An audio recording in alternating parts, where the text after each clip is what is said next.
Je vais résister à la tentation d'entrer tout de suite dans la discussion avec mes co-intervenants pour revenir sur la manière d'aborder la question, parce que je crois qu'elle est véritablement décisive. C'est de l'élucidation des conditions initiales que dépend la possibilité de répondre à la question qui nous est formulée. Dans quelles conditions se formule ce problème de la forme à donner à l'Europe politique? Et je vous proposerai très vite, en essayant de récapituler l'essentiel dans un temps très ramassé, cette observation à ce propos qui me semble les préalables nécessaires à toute réponse à la question qui nous occupe. Première observation, elle est tout à fait triviale, mais essentielle. Pourquoi nous posons-nous ce problème? Parce que la construction de l'Europe est un phénomène historique et politique très original, sans précédent dans l'histoire. Nous avons fait l'Europe sans savoir ce que nous faisions. C'était la condition, probablement, pour la réussite de l'entreprise, qui a été conduite non pas par des hommes politiques, mais par des techniciens. Jean Monnet, figure archétypique à cet égard, qui ont choisi de ne pas définir la construction européenne pour pouvoir l'entreprendre. Très bien. Sauf qu'au bout d'un moment, inévitablement, la question de la définition qui a été écartée vous rattrape. Qu'avons-nous fait? Et que pouvons-nous faire? La démarche, la méthode qui a présidé à la construction européenne, qui continue d'y présider au quotidien, parce qu'elle se poursuit, a atteint ses limites. On ne peut plus continuer sur la lancée qui a été celle initiale de l'Europe. Il nous faut expliciter la nature du processus engagé, qui a été mené encore une fois à un niveau technique et non politique, ou très peu politique, et ses perspectives. L'Europe souffre d'un déficit démocratique, on l'a assez dit, mais on n'a pas assez observé que ce déficit démocratique tient essentiellement à un déficit de définition. Comment se prononcer sur quelque chose dont on ne sait pas ce que c'est? Deuxième observation, je n'ai pas besoin de dire que chacun de ces points pourrait être très longuement développé. Deuxième observation, les termes classiques du débat, Justine Lacroix l'a rappelé à l'instant, se sont complètement déplacés au cours de la période récente, disons depuis l'adoption du traité de Maastricht. Terme classique de la discussion, devenu canonique dans certaines littératures politiques, la discussion entre fédéralistes et souverainistes. Il est devenu clair, à la faveur d'un enchaînement de circonstances sur lesquelles on pourrait revenir, qu'il n'y aura pas de nation européenne. Le sens de la construction européenne n'est pas d'établir une nation de rang supérieur.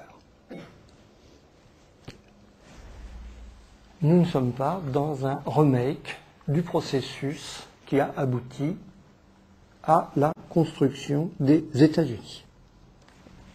Observons, c'est un point capital, que faire une nation européenne n'est aucunement dépasser la forme nation, mais au contraire la conforter, la renforcer, la magnifier, en donnant au modèle de la nation une valeur supérieure, destinée à englober toutes les nations particulières de l'Europe qui n'auraient été que l'embryon d'une nation de rang supérieur. Les fédéralistes européens sont les véritables nationalistes dans le sens rigoureux de la notion. Dans l'autre sens, un certain modèle de souveraineté autarcique, l'Europe des États, l'Europe intergouvernementale dans le jargon politique, et il y aurait ici beaucoup à dire sur cette fameuse notion de souveraineté, Donc les usages courants relèvent largement du fantasme rétrospectif.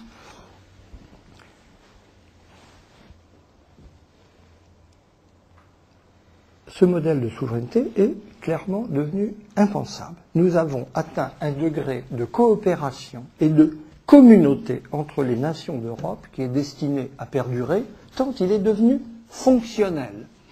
Le cas de la monnaie n'étant qu'un exemple parmi bien d'autres, et peut-être pas le plus probant.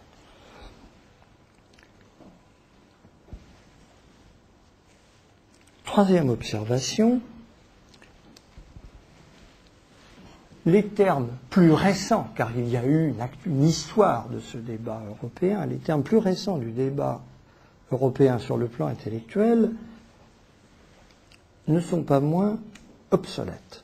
Ce qu'on appelle, là aussi je ratifie ce que disait Justine Lacroix, en le disant un peu autrement, cette discussion entre nationaux républicains et tenants du post-national est derrière nous. Le post-national apparaît à l'échelle du monde, clairement, pour ce qu'il est. Une illusion européenne. Car il n'y a qu'en Europe qu'on parle de post-national. C'est la spécificité européenne à l'échelle du monde d'aujourd'hui et d'entretenir cette perspective qui ne rencontre d'écho nulle part ailleurs. Il faut se demander le pourquoi de cette vision spécifiquement européenne du post-national. Ces racines contiennent, je pense, beaucoup de nos problèmes. Dans l'autre sens, les nationaux républicains n'ont rien à dire sur ce que des nations associées, pour employer le terme le plus neutre possible, peuvent faire ensemble. Et comment? Car elles le font.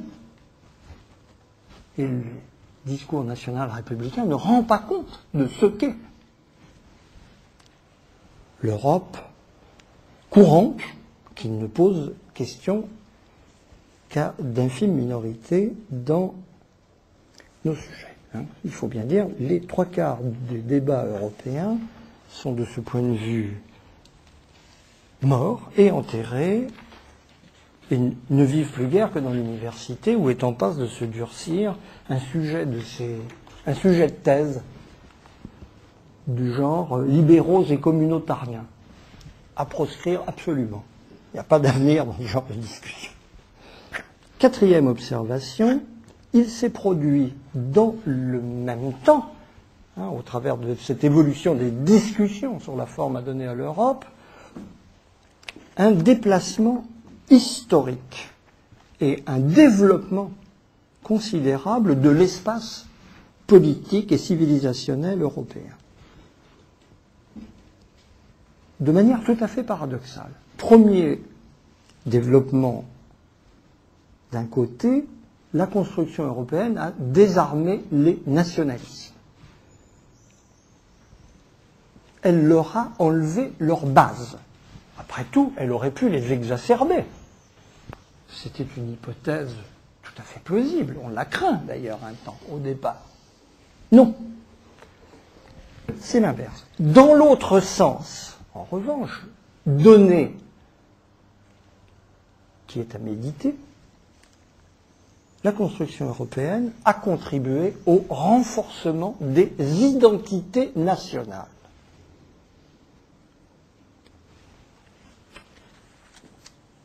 Phénomène qui serait à examiner en détail à l'échelle des différentes communautés nationales, mais qui est très frappant, et qui répond d'ailleurs à un premier motif immédiat. L'un des intérêts cruciaux que l'on trouvait dans la connaissance de ses voisins, c'est la menace potentielle qu'ils représentaient.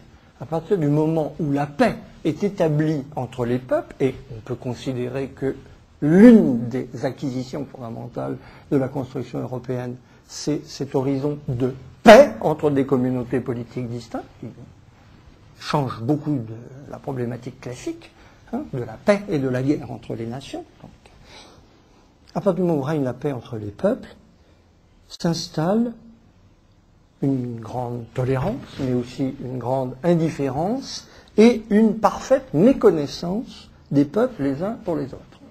Le pidgin English dissimule le fait que l'interconnaissance des langues européennes diminue.